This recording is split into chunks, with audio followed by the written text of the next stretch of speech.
Muy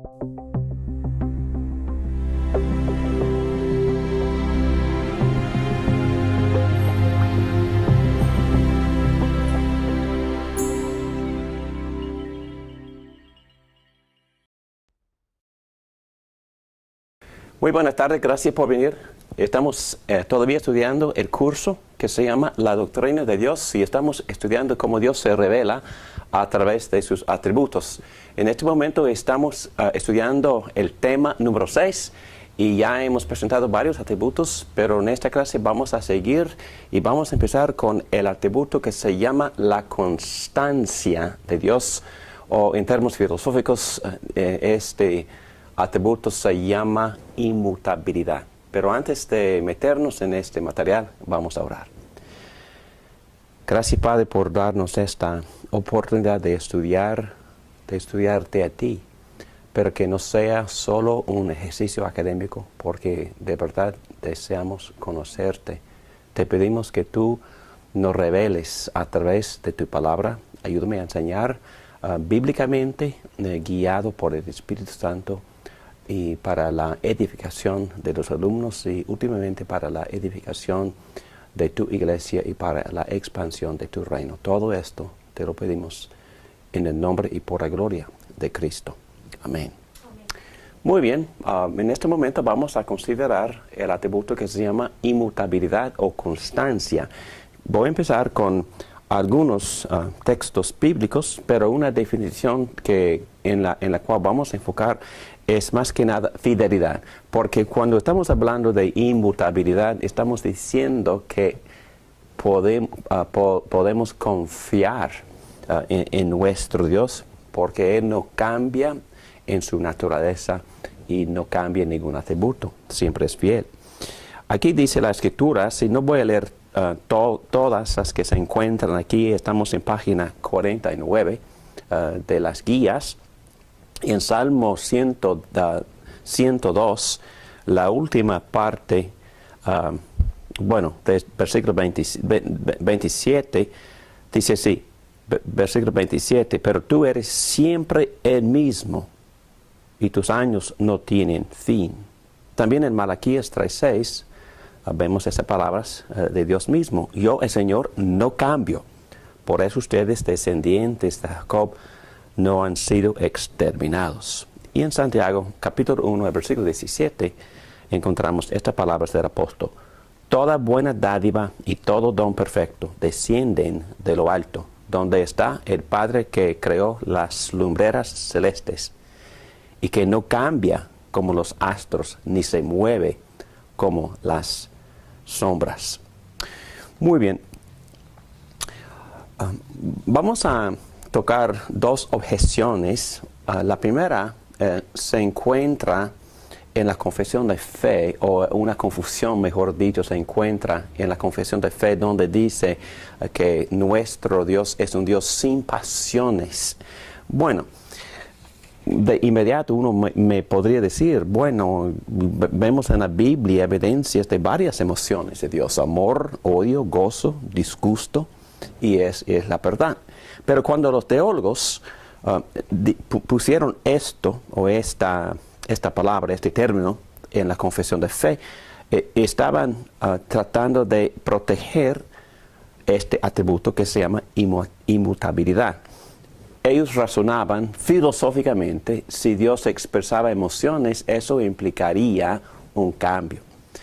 Pero no necesariamente, porque nuestro Dios no es estático y sí tiene emociones. Es mejor pensar de Él actuando dinámicamente en el mundo y a la vez estable en su naturaleza. Yo creo que la palabra clave es estable. Aunque Dios actúa dinámicamente expresando diferentes emociones en diferentes ocasiones, nunca actúa de manera inconsistente a su naturaleza.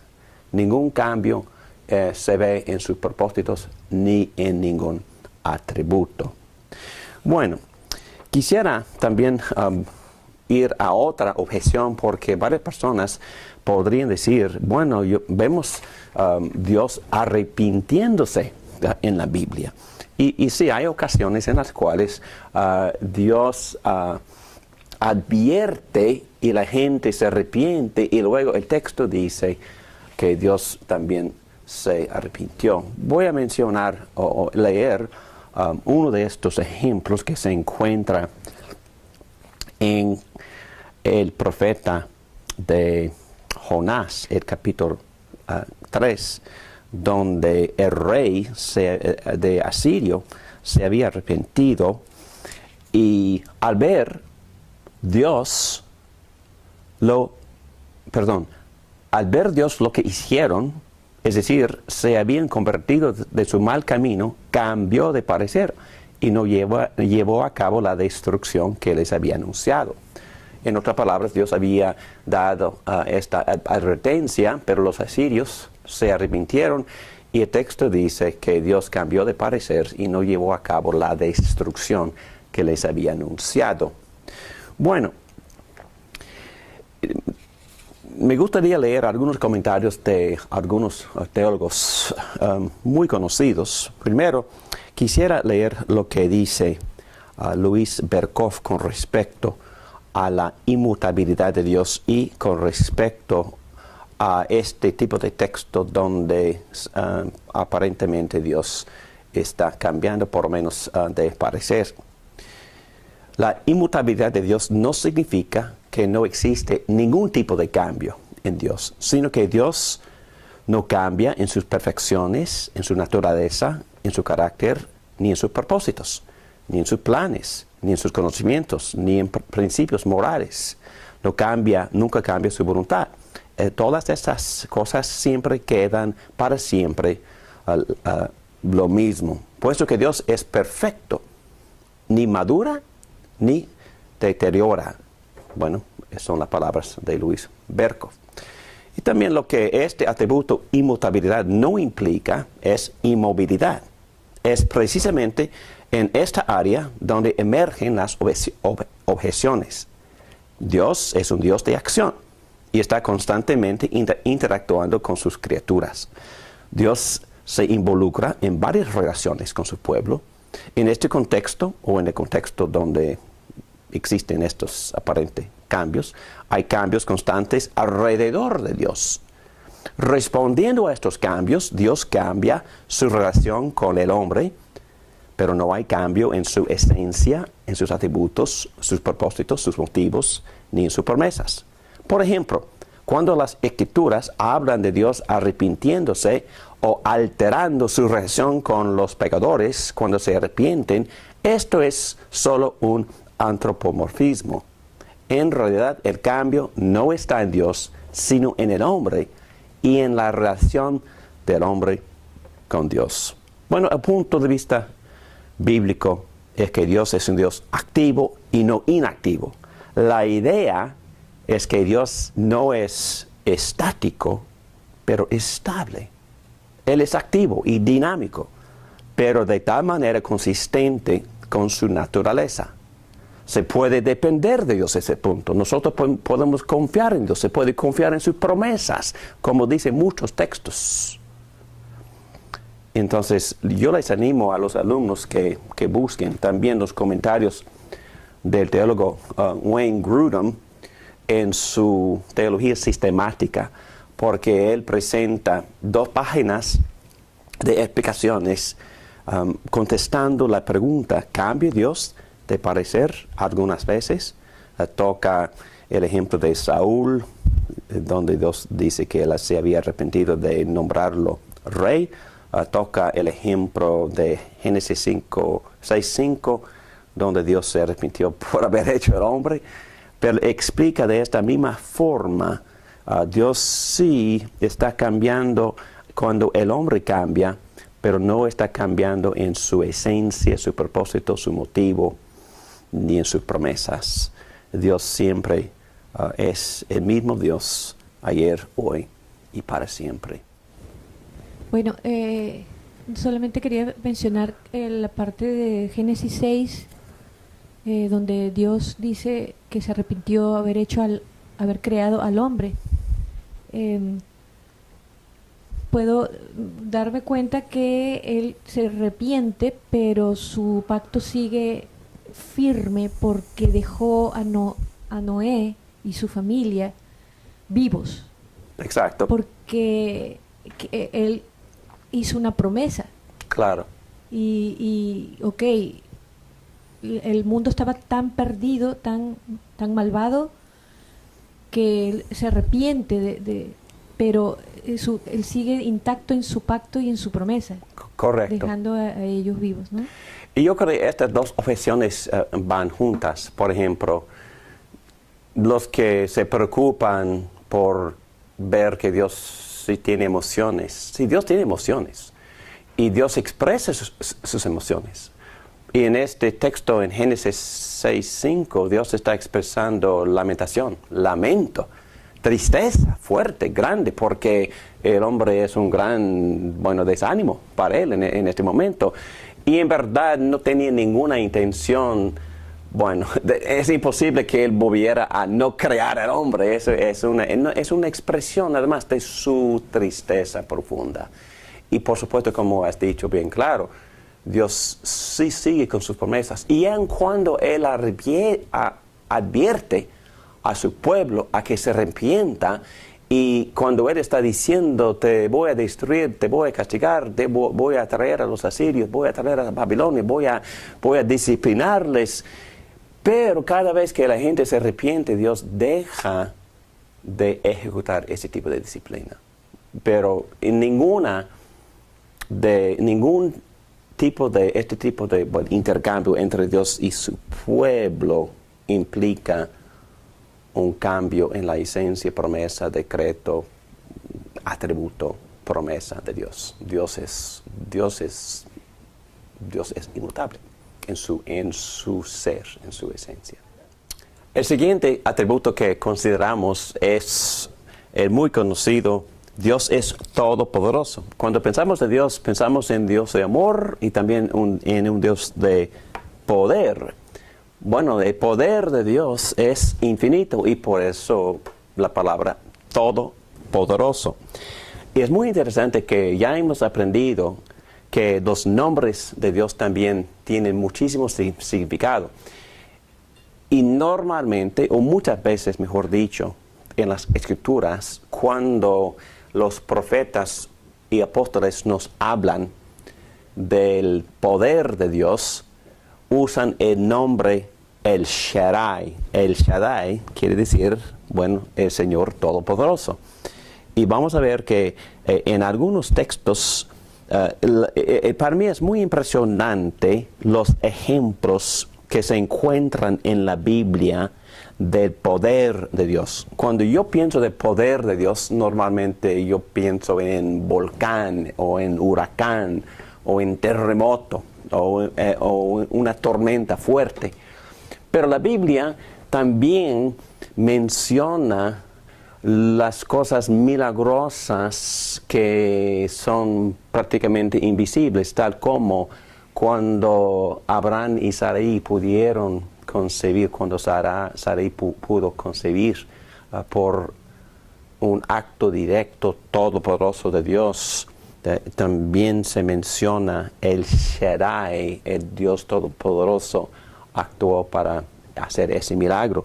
Lo mismo cuando el joven rico en el Antiguo Testamento, en Mateo 19:26, Jesús le había pedido que él arrepintiera de su idolatría y que vendiera todos sus bienes y dárselos a los pobres. Y él no lo hizo. Entonces los discípulos estaban muy desanimados. Entonces, ¿cómo es posible que una persona como esta se entrara en el reino de Dios? Y Jesús dijo, mirándolos fijamente, más para Dios todo es posible. En otras palabras, Dios tiene el poder de cambiar la naturaleza del ser humano, y es un poder formidable, porque sin que Dios actúe, ninguna persona se arrepienta de su idolatría. También hay muchos ejemplos más. El gran ejemplo que siempre hemos usado en la manifestación del poder de Dios, en la gran redención de los israelitas de la esclavitud, siempre habla del poder del brazo del Señor que sacó de esclavitud a su pueblo. Y también cuando Artajerjes, el rey que estaba en poder cuando los israelitas estaban sufriendo como esclavos en Babilonia, este rey, según las escrituras, fue guiado por el Shaddai, el Dios Todopoderoso, para ayudarles a su pueblo a volver a empezar a reconstruir la muralla y la ciudad de Jerusalén. En otras palabras, hay que pensar en el Shaddai, el Dios Todopoderoso, en su habilidad de poder dirigir las decisiones y hasta la benevolencia de un rey que él mismo en su poder había puesto en su lugar. Pero lo más impresionante, obviamente vemos que basado en su poder, Cristo mismo se resucitó de la muerte, conquistando este enemigo de Satanás, la muerte. Pero lo más impresionante son las palabras en Romanos 8:38, donde Pablo dice: pues estoy convencido de que ni la muerte, ni la vida, ni los ángeles, ni los demonios, ni lo presente, ni lo porvenir, ni los poderes, ni lo alto, ni lo profundo, ni cosa alguna en toda creación podrá apartarnos del amor que Dios nos ha manifestado en Cristo Jesús, Señor nuestro. Yo menciono este texto porque a veces nosotros no tomamos en serio que tanto poder se requiere para que Dios permanezca en relación con nosotros los pecadores. Fíjense en qué tan fácil nosotros nos separamos de cualquiera que nos ofenda. Y nosotros estamos ofendiendo a Dios constantemente, pero porque es tan poderoso en su habilidad de amarnos con constancia, no hay ninguna cosa que nos puede separar del amor de Dios. Ni la muerte, ni los ángeles, ni los demonios, ni Satanás, ni lo presente, ni lo porvenir, ningún poder, ni lo alto, ni lo profundo, ni cosa alguna en toda la relación es suficientemente poderoso para poder separarme del amor de Dios. Dios tiene suficientes recursos, en otras palabras, para realizar todo lo que Él nos ha prometido. Y entonces, cada uno de estos atributos, en mi punto, debe tener y debemos de considerar su aplicación pastoral. Porque la filosofía es una cosa, pero la Biblia nunca presenta estos atributos para que nosotros meditemos en ellos filosóficamente, sino pastoralmente, constancia y todopoderoso. Yo debo de confiar en Dios, que tiene suficiente poder para poder rescatarme de mis pecados, de la esclavitud del pecado, de la muerte, de mi propia naturaleza pecaminosa, y ayudarme a vencer la muerte misma. Mi Dios tiene suficientes recursos para realizar todo lo que Él nos ha prometido. Gloria a Él. Muy bien, seguimos con los atributos de Dios. Y ahora vamos a considerar el atributo que se llama eterno. Dios es eterno. Ese punto H que se encuentra en las guías en la página número 50. Descripción: Dios es infinito con respecto al tiempo, obviamente. Pero este concepto es bastante profundo y un poco filosófico. Y todos están de acuerdo que Dios siempre ha existido. Dios no tiene fin. No ha existido ningún momento en que Dios no existiera, que por decirlo así es prácticamente absurdo. Pero vamos a leer varios textos bíblicos con respecto a este atributo de eternidad. Dios es eterno. Primero empezamos con el Salmo 102, versículos 11 y 12. Mis días son como sombras nocturnas. me voy marchitando como la hierba. Pero tú, Señor, reinas eternamente. Tu nombre perdura por todas las generaciones. También en Salmos 102, moviendo hasta versículo 25, en el principio tú afirmaste la tierra, y los cielos son la obra de tus manos. Ellos perecerán, pero tú permaneces. Todos ellos se desgastarán como un vestido, y como ropa los cambiarás y los dejarás de lado. Pero tú eres siempre el mismo, y tus años no tienen fin. También Salmo 93, el versículo 2. Desde el principio se estableció tu trono, y tú desde siempre has existido. Estos textos no pudieran ser más claros. Porque murmuras, Jacob, porque refunfuñas, Israel. Mi camino está escondido del Señor, mi Dios ignora mi derecho. Es una pregunta. ¿Acaso no lo sabes? ¿Acaso no te has enterado? El Señor es el Dios eterno, creador de los confines de la tierra. No se cansa ni se fatiga, y su inteligencia es insondable. Muy bien, vamos a ir a la siguiente página, a la página 51, y leamos versículo 17 de 1 Timoteo capítulo 1. Por tanto, al Rey eterno, otra vez el atributo inmortal, invisible, al único Dios sea honor y gloria por los siglos de los siglos. Amén. También 2 Pedro 3:8.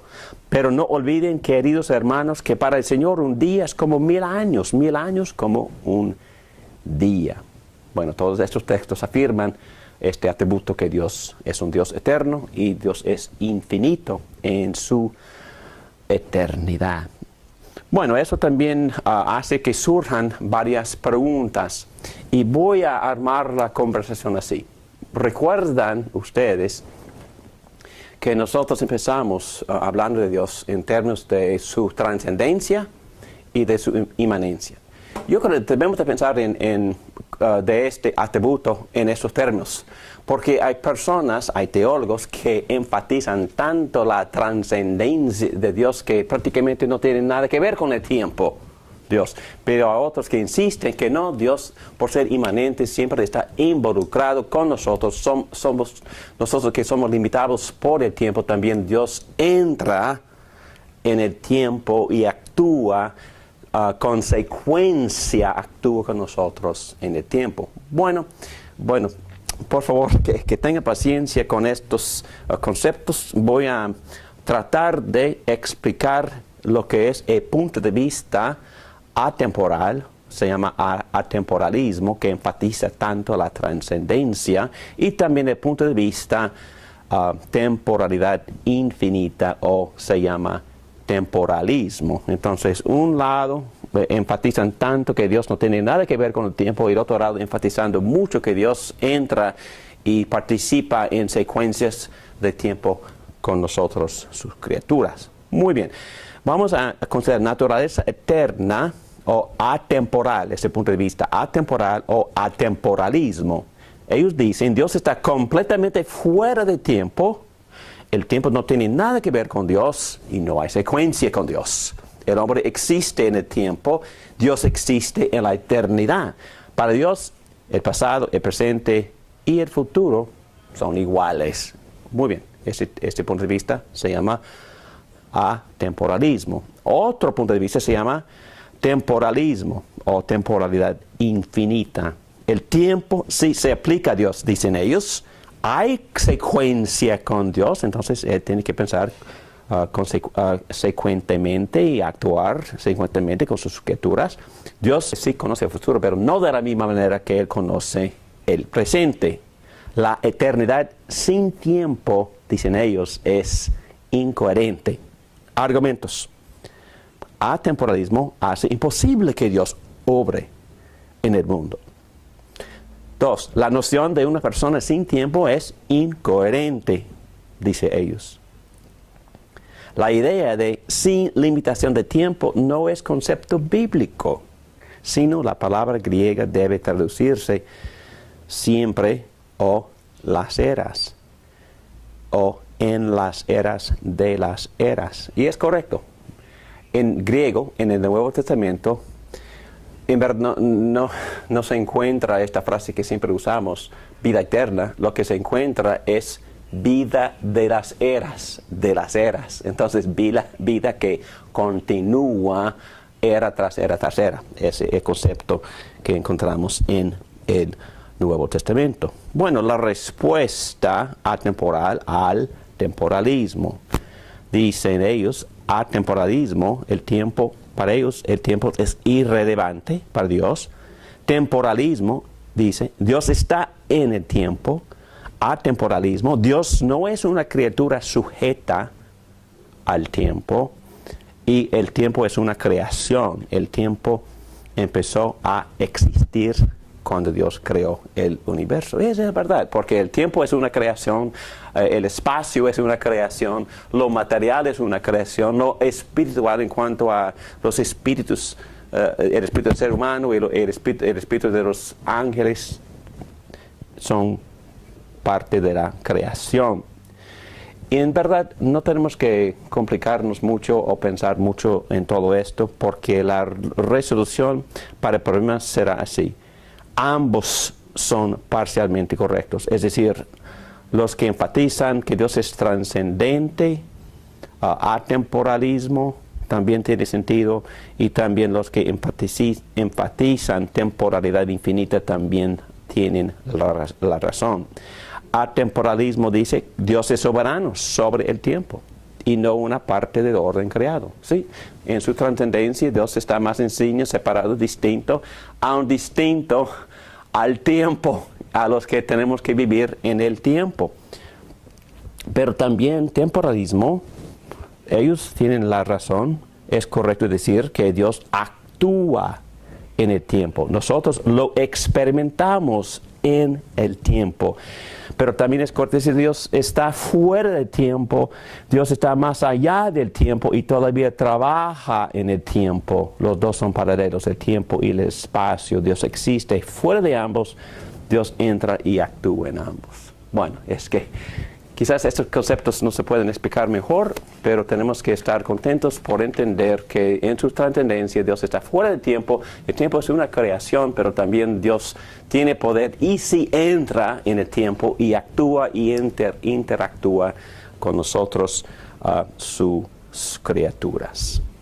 Muy bien, seguimos con los atributos de Dios. Estamos en la letra I, y el atributo tradicionalmente hablando, omnisciente. 1. Dios sabe todas las cosas y lo sabe de manera precisa y exhaustiva. Bueno, tomando un ejemplo de nuestra experiencia, prácticamente de nuestra intuición, presuposiciones que de las cuales nosotros actuamos cuando oramos que Dios intervenga en nuestras vidas, que nos guíe, que nos dé sabiduría, estamos asumiendo que Dios sabe lo mejor para nosotros, que sabe el fin, que sabe el futuro y está involucrado en los detalles meticulosos de nuestras vidas. Asumimos todo eso cuando oramos. Entonces, asumimos que Dios es omnisciente, que Dios lo sabe todo.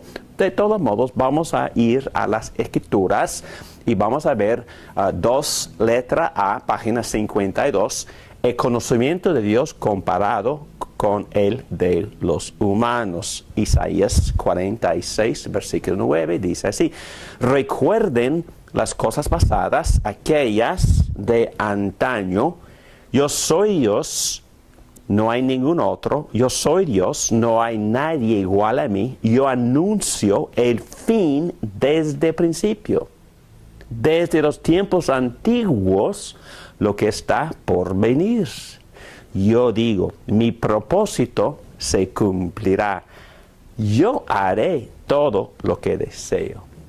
Para mí eso es bien claro, hablando de la verdad que Dios sí sabe todo, pasado, presente y futuro.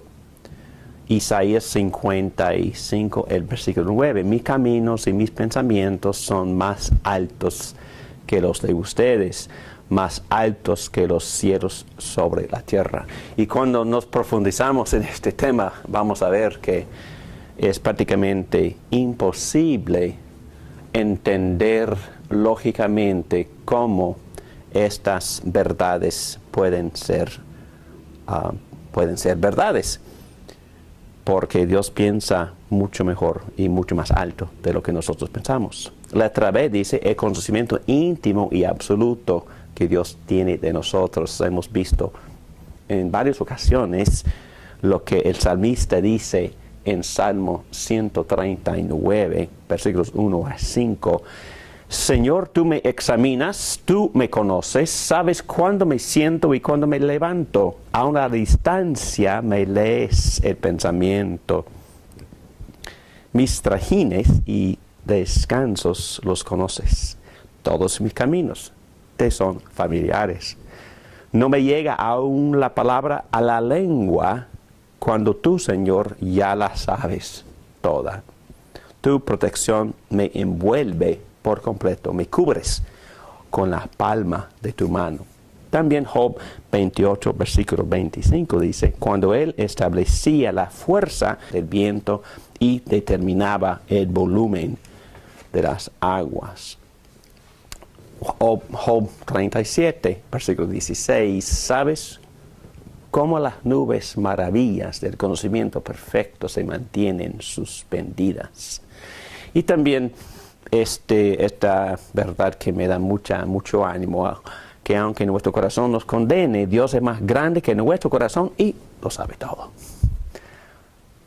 Sí, el alcance del conocimiento de Dios. Salmo 147, versículo 5. Exceso es nuestro Señor y grande su poder.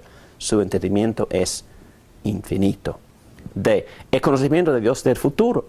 Yo soy Señor, este es mi nombre, yo entrego a otros mi gloria, no entrego a otros mi gloria, ni mi alabanza a los ídolos. Las cosas pasadas se han cumplido y ahora anuncio cosas nuevas.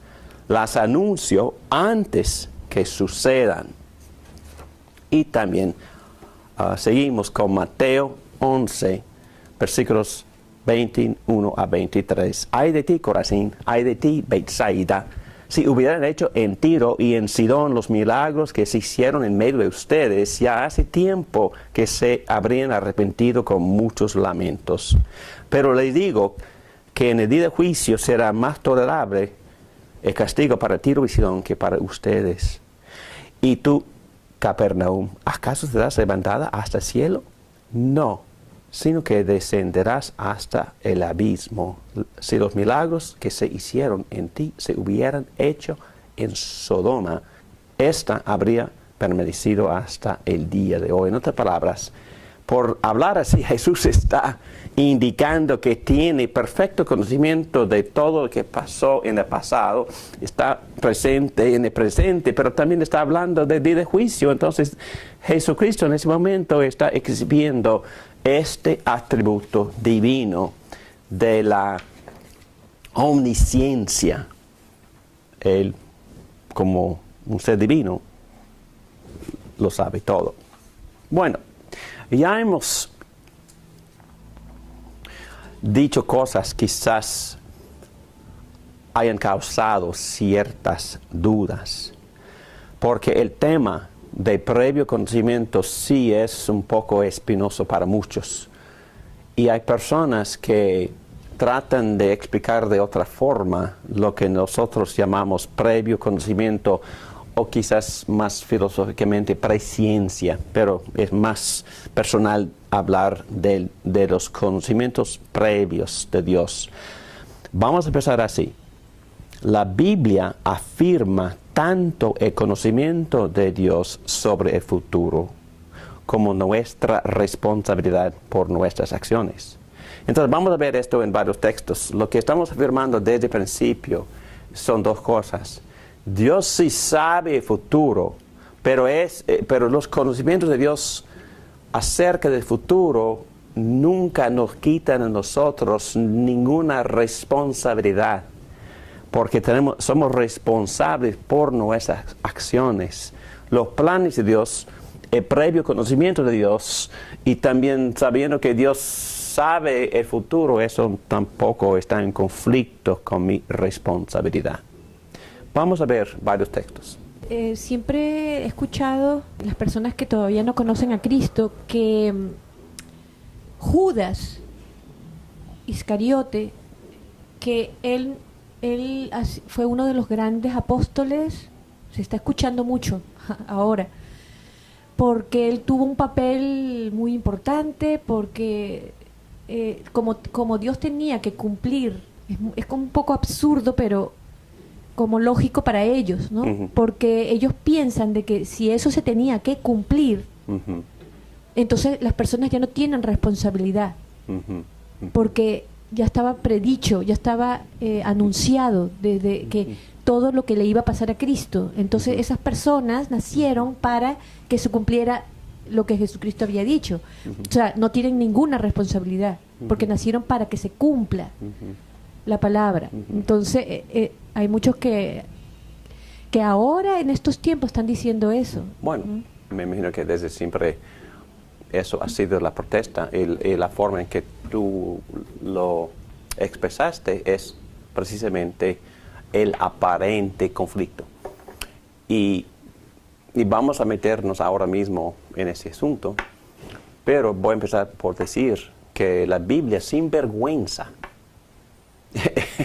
y sin sentir la necesidad de explicarlo, presenta ambas posiciones. Que Dios planea todo, que si este hijo de perdición sí fue elegido para lo que hizo, pero lo hizo por su propia voluntad y él es responsable por lo que hizo. Pero se pueden nombrar un montón de ejemplos. Por ejemplo, me gusta muchísimo el ejemplo de... Entonces voy a buscar, voy a empezar aquí. En la Biblia, en Génesis, me encanta esta historia de José, porque cuando los hermanos de José, ¿conoces la historia, verdad? Que los hermanos lo habían vendido como esclavo, pensando que ya, por supuesto, ya estaba muerto, pero lo encontraron prácticamente como rey de Egipto y tenían temor. Estaban a punto de morir por miedo, pensando que ahora su hermano, que tenía toda la autoridad, los iba a matar. Y aquí me gusta muchísimo esta conversación que se encuentra en dos textos. Primero en capítulo 45, dice así. Voy a empezar con versículo 3. Yo soy José, les declaró a sus hermanos, ¿vive todavía mi padre? Pero ellos estaban tan pasmados que no atinaban a contestarle. No obstante, José insistió, acérquense. Cuando ellos se acercaron, él añadió, yo soy José, el hermano de ustedes a quien vendieron a Egipto. Pero ahora, por favor, no se aflijan más si se reprochen el haberme vendido, pues en realidad fue Dios quien me mandó delante de ustedes para salvar vidas. Y nosotros sabemos que Él salvó nada más las vidas de los egipcios, pero de personas de muchísimas naciones que habían venido buscando pan porque no había pan durante el tiempo de escasez. Y los hermanos de José también fueron a Egipto en busca de pan. Y eso tiene muchísima implicación porque también ellos tenían en sí la semilla del Mesías, según las promesas que Dios había hecho a Abraham, pero también a Isaac y al padre José. Y entonces prácticamente José estaba en la posición como el Salvador del mundo. Y él está diciendo, ustedes sí pecaron. Y vamos a ver exactamente eso en capítulo 50, versículo 19. No tengan miedo, les contestó José. ¿Puedo acaso tomar el lugar de Dios? es verdad que ustedes pensaron hacerme mal. Entonces, ellos sí son culpables del mal que hicieron. Son responsables, 100% responsables. En verdad, que ustedes pensaron hacerme mal, pero Dios transformó ese mal en bien para lograr lo que hoy estamos viendo, salvar la vida de mucha gente. Bueno, entonces hay muchos textos así, y voy a leer uno más. Y eso el siguiente se encuentra en Hechos 2:23. Aquí está en página 55, en las notas, en las guías. Este fue entregado, Jesucristo, según el determinado propósito y el previo conocimiento de Dios, y por medio de gente malvada.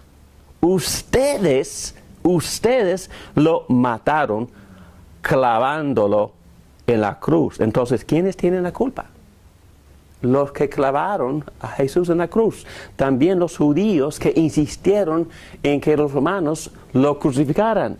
Todos fue gente malvada, responsables por sus hechos malvados, pero al mismo tiempo Jesús fue entregado según el determinado propósito y previo conocimiento de Dios. Entonces, en el mismo texto, el doctor Lucas presenta ambas verdades: el previo conocimiento de Dios, los actos predeterminados por Dios, pero también actos malvados por hombres malvados que tienen la responsabilidad por sus actos. Y ni trata de explicar, enseña las dos cosas con claridad. Muy bien, vamos a seguir porque esta verdad que Dios conoce todo, en verdad, es una verdad bastante profunda. Muy bien, afirmamos que la Biblia enseña las dos cosas. Y vemos muchos textos que enseñan eso. Proverbios 16:9, uno de mis favoritos: el corazón del hombre traza su rumbo, pero sus pasos los dirige el Señor. Yo tengo responsabilidad, pero también Dios me dirige. Qué bueno.